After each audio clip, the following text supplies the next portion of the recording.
pagi, Bu. Selamat pagi, mari silakan masuk. Pakai dulu hand sanitizer-nya, kan kita kan lagi adanya wabah virus corona, jadi kita hanya berjaga-jaga dulu. Terima kasih, Bu. Silakan duduk. Bagaimana? Apa posisi duduknya Paula? Apakah sudah nyaman duduknya seperti itu? Nyaman, Bu. Oh, baiklah. Bagaimana keadaan Paula hari ini? Apakah baik-baik saja? Puji Tuhan, kabar saya baik, Bu. Syukurlah kalau begitu. Ngomong-ngomong, Paula ini kan yang biasa mengikuti perlombaan MIPA sampai ke tingkat kabupaten itu ya? Tidak sampai pada tingkat nasional, Bu, hanya sampai pada tingkat kabupaten. Wah, itu juga merupakan suatu prestasi yang membanggakan ya. Iya, Ibu.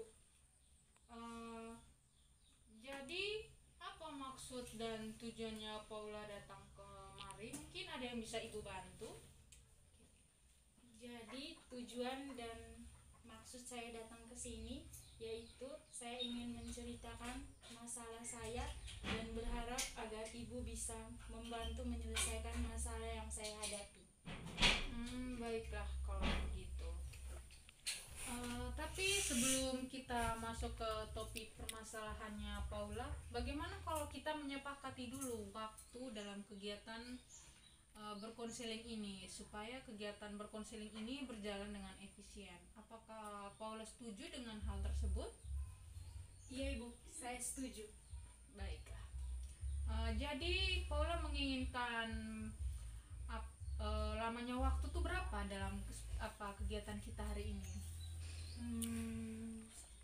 Bagaimana kalau kurang lebih 45 menit, Bu? Oh, tidak masalah jika Paula menginginkan lamanya waktu kurang lebih 45 menit tersebut. Iya, Ibu. Dan perlu Paula ketahui, dalam kegiatan konseling ini antara konselor dan klien itu tuh terdapat asas-asas BK yang perlu kita ketahui. Antara lainnya itu yaitu asas kerahasiaan. Asas kerahasiaan ini nih yaitu seorang konselor harus bisa merahasiakan segala data dan keterangan yang diungkapkan klien. Jadi di sini Paula tidak perlu khawatir atau takut jika Ibu akan membocorkan masalah Paula ke teman Paula atau ke guru-guru yang lain. Karena dalam kegiatan konseling ini nih sudah adanya asas-asas BK yaitu asas kerahasiaan. Jadi Ibu harus bisa dan menjaga rahasia yang Paula ungkapkan ke Ibu. Iya, Ibu. Jadi kira-kira apa permasalahan yang Paula alami? Begini, Bu.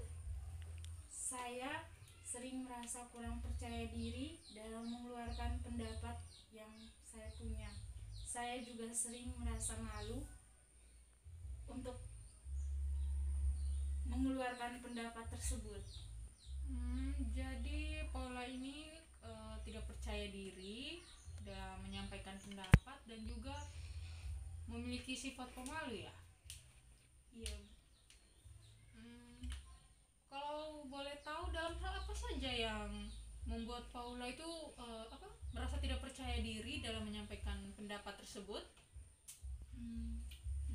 Pada saat presentasi di kelas, saya sering malu untuk mengeluarkan pendapat saya, Bu. Mengapa Paula tidak memberanikan diri saja dalam menyampaikan pendapat? Saya takut jika pendapat yang saya keluarkan salah dan membingungkan teman-teman. Saya juga malu pendapat yang saya keluarkan malah akan menjadi candaan di kelas. Apakah Paula sudah pernah mengalami hal tersebut? Belum pernah, Bu. Belum pernah tapi sudah mencemaskan duluan ya? Iya, Bu. Jadi karena adanya sifat pemalu juga ya yang membuat Paula itu tidak percaya diri dalam menyampaikan pendapat Paula ke orang lain gitu. Iya, Bu. Apakah Paula akan terus-menerus hidup dalam permasalahan Paula yang Paula alami ini? Apakah Paula tidak ingin keluar dari permasalahan itu? Sebenarnya saya ingin sekali keluar dari permasalahan itu, Bu. Tetapi rasa cemas selalu datang menghampiri saya sehingga saya sering takut untuk mengeluarkan pendapat yang saya miliki.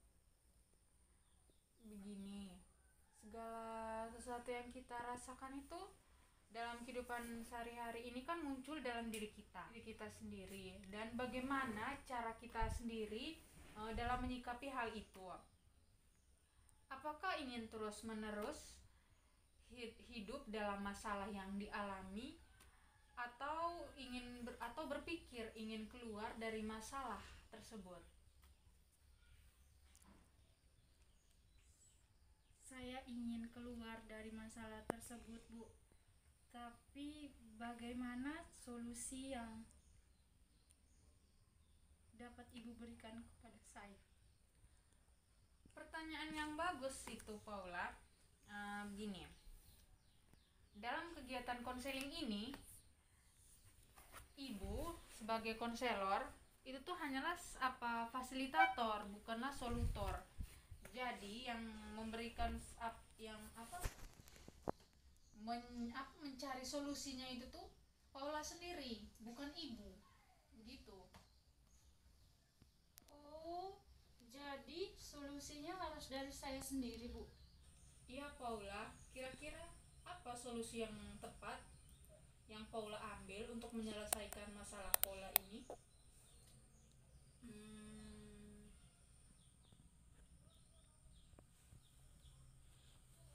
Saya belum mendapatkan solusinya, Bu.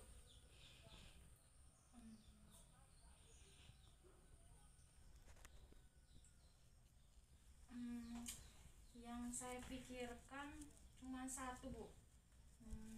Ini semua tergantung dari diri kita.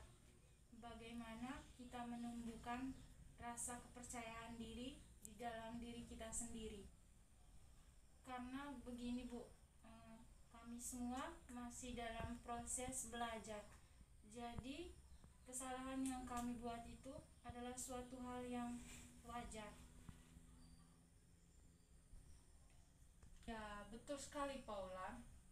Setiap orang, khususnya teman-teman Paula dan Paula sendiri, ini kan masih dalam proses belajar. Jadi setiap orang tuh pasti melakukan kesalahan. Dengan kesalahan tersebut, maka itu tuh menjadi pelajaran bagi orang untuk menjadi pribadi yang lebih baik lagi dan harus dapat mengubahnya. Iya, Bu. Jadi itu solusi yang menurut Paula tepat untuk menyelesaikan masalah Paula sendiri. Iya, Ibu, semuanya tergantung dari dalam diri saya sendiri. Jadi saya harus menumbuhkan rasa percaya diri dan tidak boleh malu untuk mengeluarkan pendapat yang saya miliki. Kalau yang saya pikirkan benar, kenapa tidak? Maksudnya kenapa tidak saya harus mencoba untuk mengeluarkannya? Iya, Paula, dan Ibu yakin kamu tuh bisa melakukannya. Siap, Ibu, saya akan coba untuk melakukannya. Mulai sekarang saya harus coba untuk tidak malu lagi mengeluarkan pendapat saya dan harus percaya diri. Iya, Paula, kamu harus bisa untuk melakukannya. Karena Ibu yakin kamu tuh pasti bisa untuk melakukan hal tersebut. Baiklah, Paula, karena keterbatasan waktu yang telah kita sepakati di awal kegiatan tadi, dan Ibu kira pertemuan kita hari ini sudah selesai.